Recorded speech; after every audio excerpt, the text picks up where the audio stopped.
Hello everyone, welcome to my blog. If you're new to my channel, please don't forget to hit the subscription button. Subscription button. Did I say it right? Hit that notification bell so that you get to be updated with the contents I create and the crazy things I do in my channel. Crazy good, that's what I mean, if you know what I mean. Today I have decided to share with you an educational content which is first in my blog. Since we are in a long quarantine, I decided to put some academic contents so that students would somehow learn something new while they are on quarantine as well. That is why we are also outside. I'm just around the neighborhood, so you'd be hearing roosters, probably pigs, jeepneys, engines, and all the other sounds that you might hear around, so please bear with me.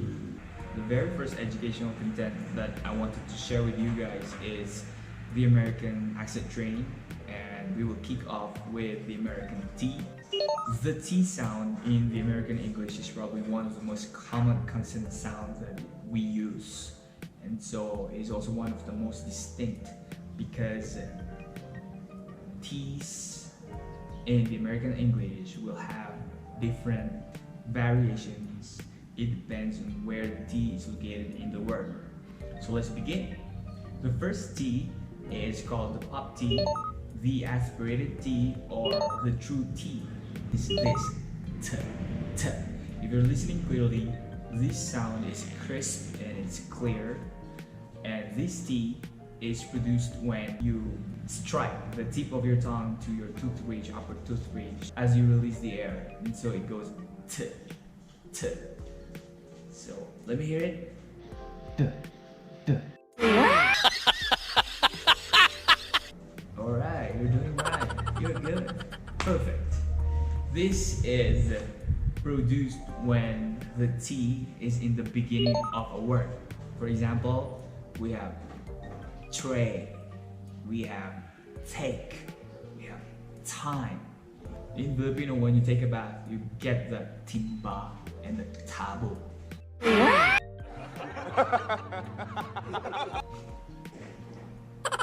That will make you so cool. It is also pop T when the T is in the beginning of a stressed syllable in a word. For example, we have until.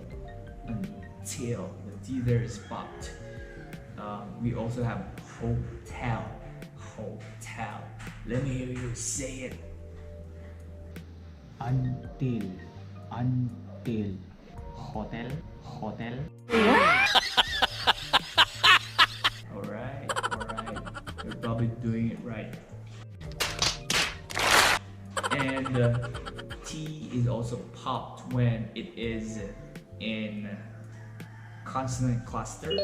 When we say consonant cluster, it is when two consonant sounds occur next to each other and we need to say each of these sounds like ST. So we have, for example, stem, right? Or it can be at the end like CT, for example, act. That is when you pop your T. The next T sound is actually called flap T. This is when the T becomes a soft D sound. So instead of T, it becomes a soft D sound. It happens when the T is in the middle of the word or it is in between two vowels. That's the time it becomes a soft D sound. For example, this word, L-A-T-E-R, that is later. That's pronounced as later. Can you say that for me? Later.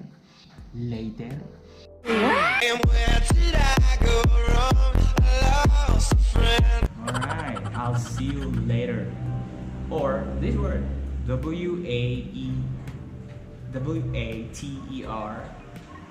water.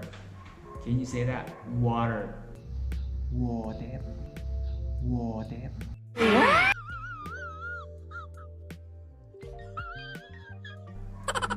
Alright, Awesome, good. So when you order a water, waiter, can I have some water? That's how you say it. Waiter, can I have some water? Waiter, can I have some water? Please, no! No! No! It is also a flat T sound if there's a double T in the spelling of the word. For example, you're feeling right now. Bitter, That's bitter. bitter, Bitter. Or your goal for tomorrow, that is to become better. Better. It's either you become bitter or better. The next T is actually a silent T. And when you say silent T, the T sound is omitted in the word. When does this happen? It happens when the T is usually placed after an N and the syllable where it belongs is not stressed. For example, the word INTERNET. Did I spell it right? Yeah. That is pronounced as internet. Internet. Ah, internet, internet. It is also applicable to the word international. International. Most people would say international, that would be okay. But if you like to sound better or sound American, you would say international. International, Internet. internet.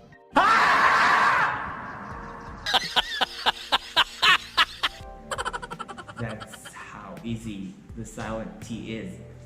The last but definitely not the least T sound is called the held T.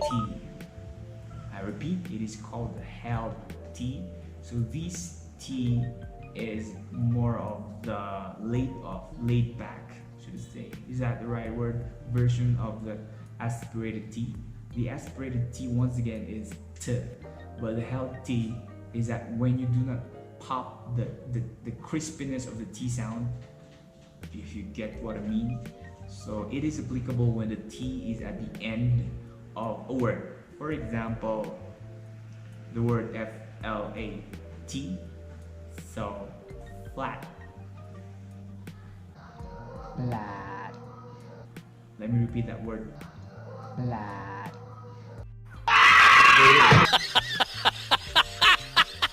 Or it is also held when the word ends with a TEN or TAIN. For example, we have this word KITTEN, kitten, kitten. See, I'm not popping my T sound or I'm not aspirating the sound. It's held, kitten. Kitten, kitten.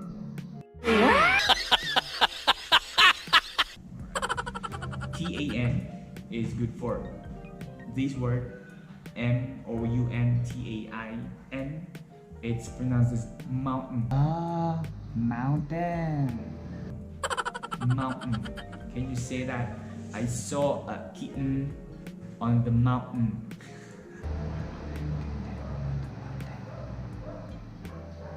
I saw a kitten on the mountain.